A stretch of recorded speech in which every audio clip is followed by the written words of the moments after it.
NCIS. Though it may feel like there are somewhere around 1,000. Still, then there's the demographic to consider. It's one of the top 5 most popular shows among adults 50 and over. Odds are good that a lot of the people who enjoyed season 1 of NCIS are no longer around to enjoy seasons 15 and beyond. More NCIS: the greatest guest stars on NCIS.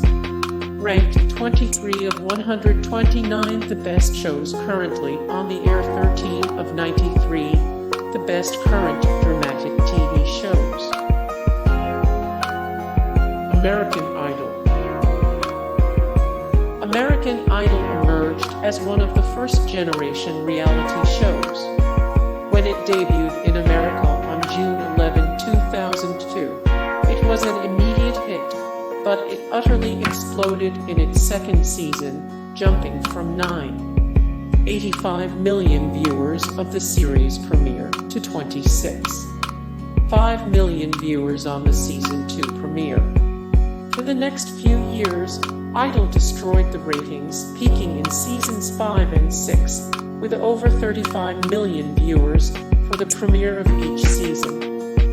That's just it. Premieres got big numbers, as did finales, while the viewership dipped during the season.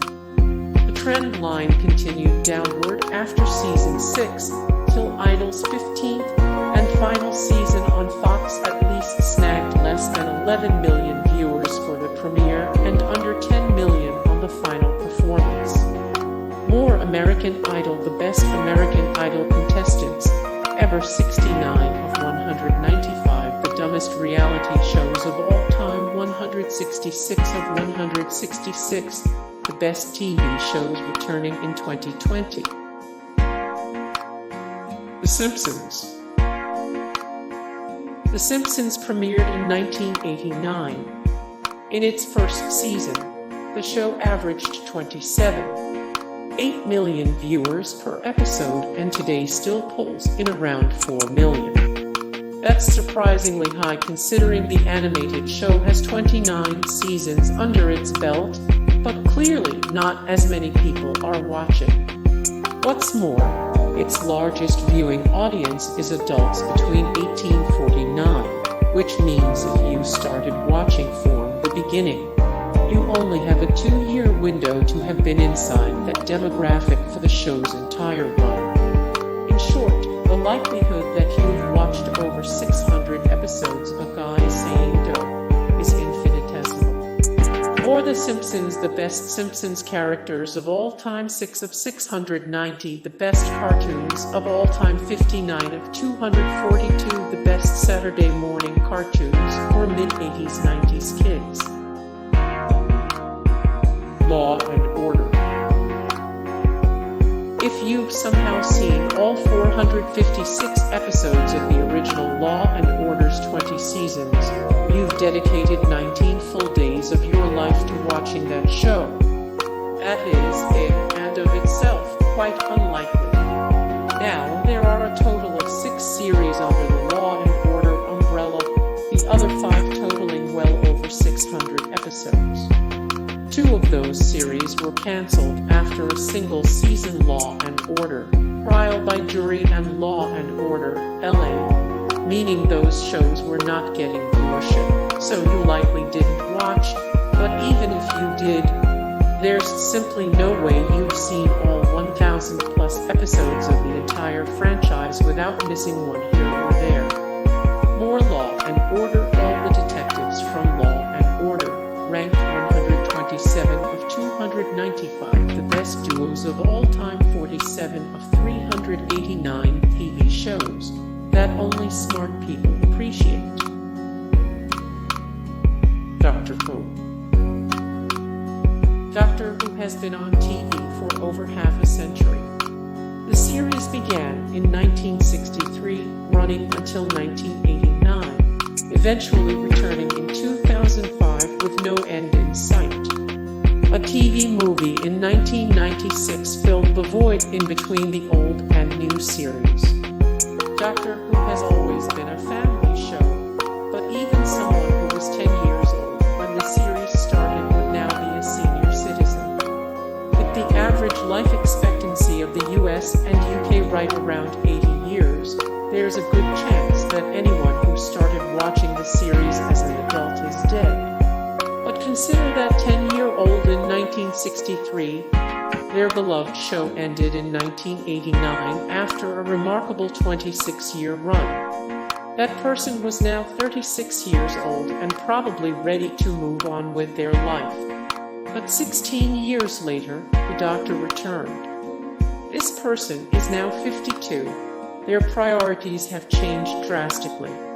Even if they initially felt excited, is it really likely they've stuck with the new series, now in their mid-60s? No. There are over 800 episodes.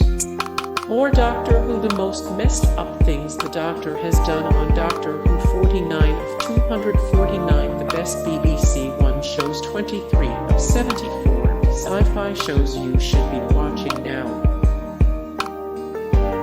Whose line is it anyway? Whose Line Is It Anyway? Proved to be an unexpected flash-in-the-pan success. The American version debuted in 1998 and was cancelled in 2007 after it couldn't even get enough viewership to keep it alive despite being bounced to ABC cable network, but it returned again a few years later. The show later popped up on the CW in 2013. That's right, Whose Line Is It Anyway? Still ran on TV in the 2010s, now hosted by Aisha Tyler. Since it's a virtual certainty you didn't know that, there's no way you've seen every episode. More Whose Line Is It Anyway?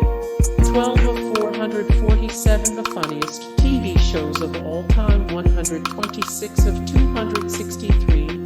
The best TV shows returning in 2021. 79 of 166. The best TV shows returning in 2020. General Hospital.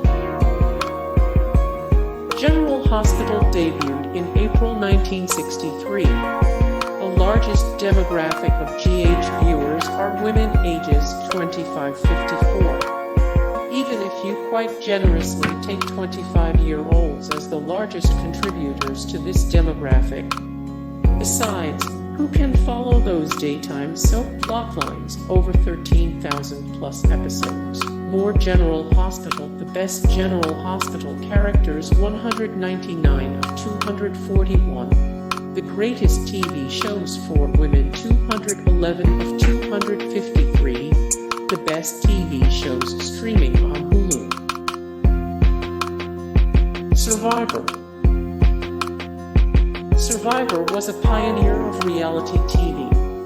Debuting in the year 2000, it felt like a brand new world of television in a brand new millennium.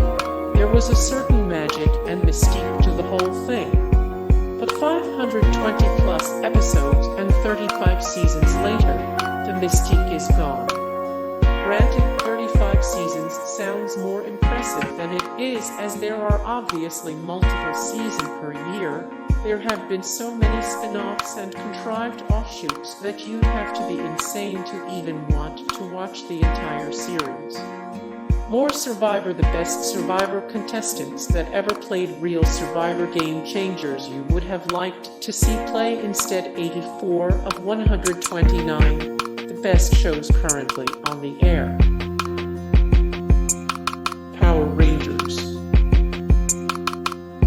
This is how you know you haven't seen Power Rangers in its entirety. It consists of 20 different themed series over the course of 24 seasons. Name 10 of those themed series. You probably can't.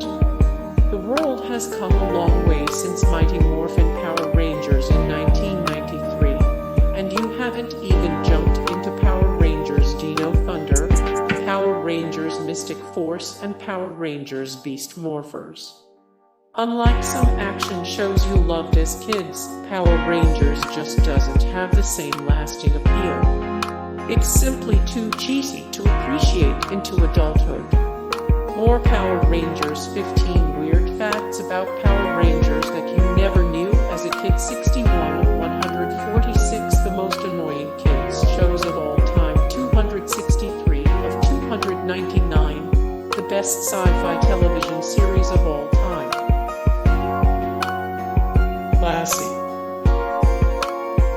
Lassie ran from 1954-1971, totaling 352 episodes. While that number sounds doable, there are several factors making it unlikely for anyone to have watched every episode of this show. To start, the first 116 episodes, the show was called Jeff's Calling. That's kind of burying the lead. And who the hell is Jeff anyway? What about Timmy? The remaining 236 episodes were called Timmy and Lassie after Jeff and all the Millers got bounced. Yes, this show about a dog got a reboot a third of the way in, and maybe they lost some viewers there. If not, though, they still had ample time to lose people. There's a moratorium on the number of people that can fall into wells before it becomes implausible. There's also a moratorium on an audience's attention span even in the 50s and 60s to sit through weekly conversations between a boy and his dog. More Lassie. 31 of 77, the best CBS shows of all time. 155 of 305, the greatest sitcoms in television history. 51 of 116, the best shows about families. Looney Tunes.